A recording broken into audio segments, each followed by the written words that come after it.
Yung mga punches mo, generic parang right med. Ganun kalagi, tol. Walang diin, walang dating, paano naging Fantastic Four. Kung gusto mo ng classic, sagot ko matik. At titiyakin kong timeless tong mga dala kong antiques. O diba? Di nila napansin. Yung last 4 lines ko, puro punchline niya yon versus Cripply tsaka J Black. Ganun ka-forgettable ang stilo. Pero pag sinabi kong there's only...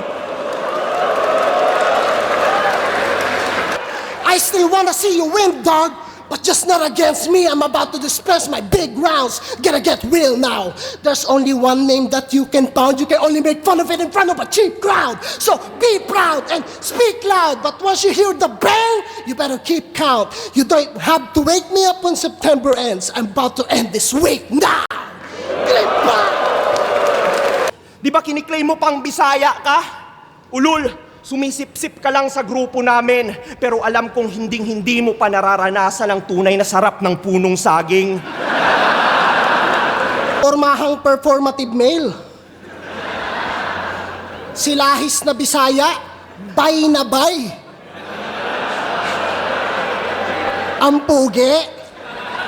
Ito yung pag in-interview, ang unang tanong, why are you gay? Tang-inan to, nag-chat. Nagtatanong kay Vitrum kung nagtatampo siya.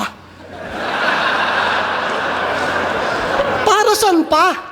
Mas makata ka na ba kapag may nagtatampo na? Habang ako, para sa angle na to ha, madaling araw sinesearch yung meaning ng Vitrum. Eto, 12:41 AM, chinecheck yung feelings ni Vitrum.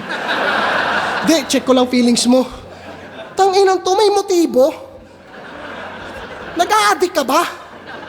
Madaling araw, gusto deep talks? Yeah! Magpapapuwit ka ba? Nireplyan na lang siya ni Vitrum ng I love you. Ang clingy mo.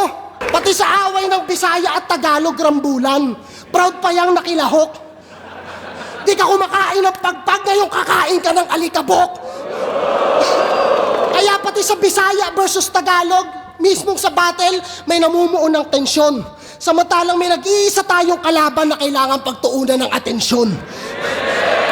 Sapagkat hindi lang ang mga sanga, dapat mabuwal ang puno.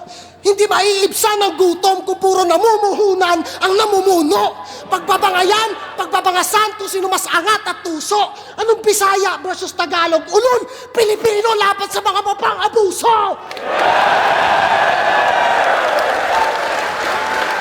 Kita-kits bukas sa Lunita!